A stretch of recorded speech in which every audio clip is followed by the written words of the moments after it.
प्रथम वर्ष सामान्य हिंदी। लेखक परिचय के अंतर्गत हम नानाजी देशमुख का अध्ययन करेंगे, जिन्होंने की ग्रामोत्थान नामक जो है रचना लिखी थी।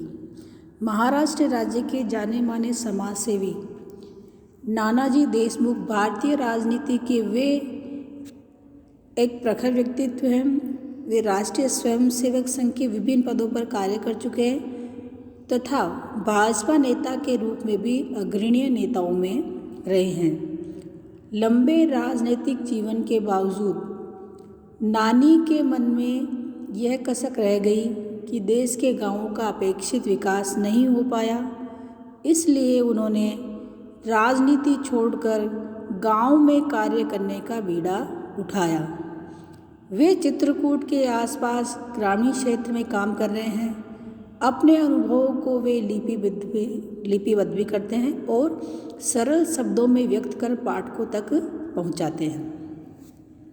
नानाजी देशमुख ने ग्रामोत्थान के अंतर्गत, जो हमारे सिलेबस में है, प्रथम अध्याय है, तो उन्होंने इसकी रचना की है। तो प्रस्तुत पत्र विधानात्मक लेख नानाजी देशमुख की एक महत्वपूर्ण रचना है।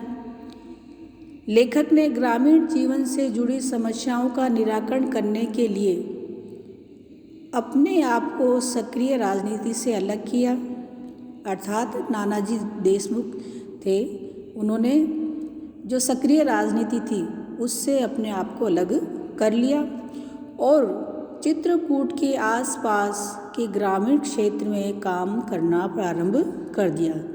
यानी राजनीति से अलग रहकर फिर वो ग्रामीण क्षेत्र में उन्होंने काम करना आरंभ कर दिया था। ग्रामीण जीवन में व्याप्त समस्याओं के निराकरण में समर्पित नानाजी देशमुख का जीवन प्रेरणास्पद रहा है। अर्थात ग्रामीण जीवन में जो भी समस्याएं होती है गाँवों के अंदर, जैसे अशिक्षा, सफाई से नहीं रहना, जो नॉलेज अपडेट होते रहना है ना, तो उन समस्याओं के निराकरण में नानाजी समर्पित रहे और उनका जीवन काफ़ी प्रेरणास्पद रहा। पत्र के रूप में लिखी गई इस रचना में यानी ग्रामोत्थान, लेखक ने ग्रामीण जीवन की उन मूलभूत समस्याओं को समझने का प्रयास किया है